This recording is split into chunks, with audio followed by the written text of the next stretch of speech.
Greetings one and all, welcome to another episode of the Money Council, where we're continuing our series on the pursuit of happiness and financial wellness and what it means to you. And in this episode we'll continue and look at some of the aspects that affects this financial wellness and how it defines it for you personally as an individual. So we'll be covering this right after this.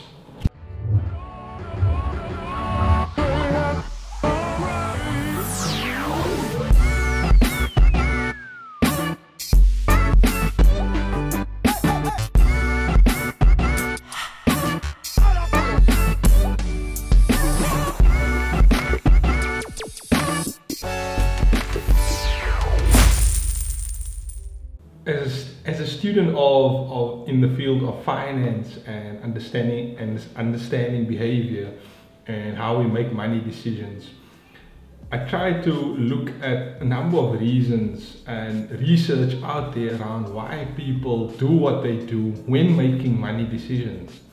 And it is as simple as, frequently buying cups of coffee at your favorite coffee shop, or why you decide to take on a line of credit with your bank and open up a credit card, or have multiple clothing or retail accounts, or why you prefer to do a hire purchase of a vehicle and around the corner get smacked with a 30% balloon payment versus leasing. And the same with property, renting versus taking out a mortgage on your property. All these decisions of taking option A or B is influenced by our beliefs, our relationship, and what we understand about what money means to us.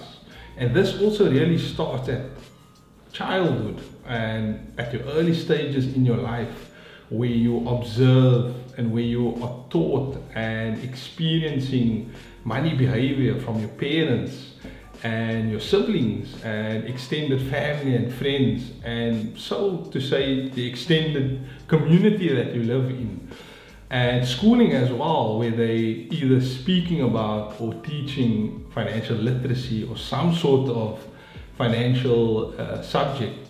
And many of the schooling systems doesn't really focus on this, so we only develop those monetary relationship and behaviors much later in our life. And this has a huge impact on how we make decisions on money. So it is quite important to understand our relationship and what money means to us. In many cases, this has a tremendous impact on attaining wealth over a period of time and through the journey of your life. And not being real and not being honest with yourself as to the role that money plays in your life and the decisions that you make and the behavior can have a massive impact. Time and time again, when I interact with various people are not always clear about what money means to them or the relationship that it does play, and that's normal. And I think a good starting point to start understanding this concept is, like Simon Sinek, the author of the book called Start With Why, is to really ask this question of yourself and you as a couple, is to ask the question, why are you wanting to buy a house versus renting it? Why are you wanting to save or invest over the long term? Why are you wanting to send your child to a certain school that's going to require you to pay 100,000 rands per annum for school fees? So it's really tapping into this deeper level of why you're making a money decision. And when you start unraveling this concept of asking those questions, why, it then starts revealing the deeper sense and understanding that you have when making these money decisions. And once you have clarity around why you're making it, it becomes much more easier, and it then starts to speak to what's important to you and in your life and your values.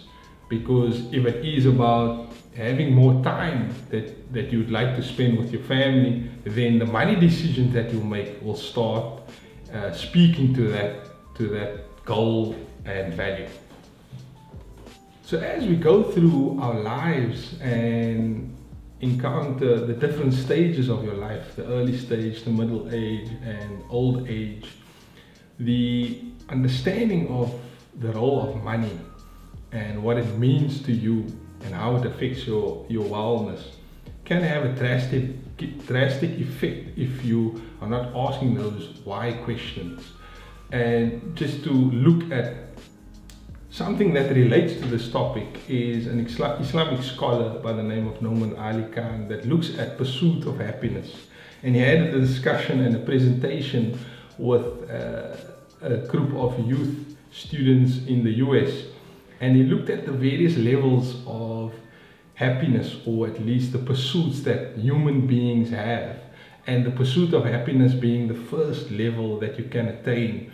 And the highest level that one can attain is the pursuit of excellence and the pursuit of impact.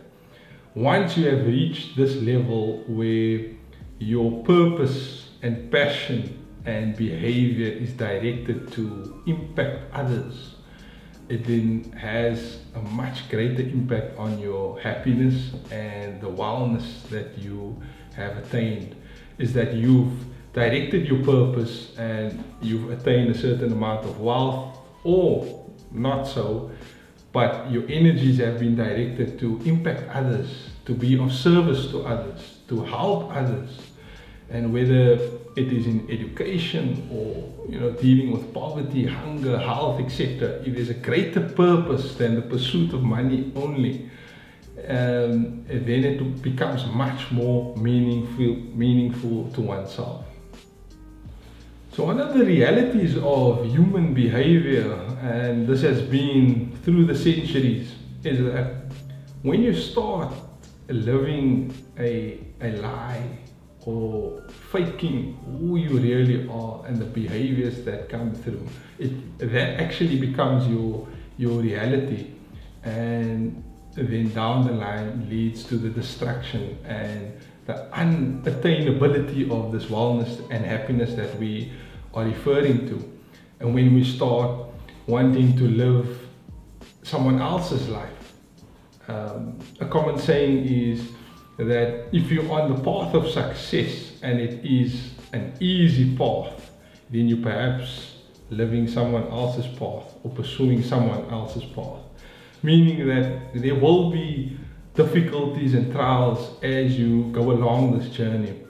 And one of the other common aspects or challenge, I would say, encountering and going through this journey is to really unlearn some of the things that you've been taught or educated or observed through your upbringing or your background, is to unlearn those experiences.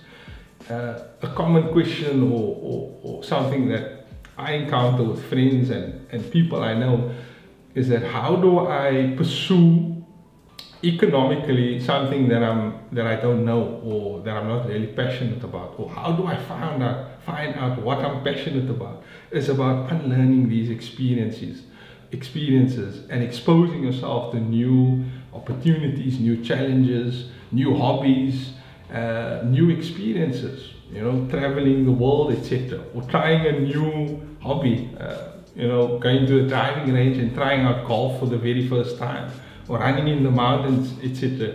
You don't know where that is going to lead to, and perhaps create this new passion and opportunity for yourself. So these are some of the things that one can take and start exploring through this journey of financial wellness and attaining happiness through that. So do catch the next episode where we'll continue the series on financial wellness and the pursuit of happiness. Do like the episode if you found the content valuable, and subscribe to the channel to stay tuned. I thank you and God bless. Ciao for now.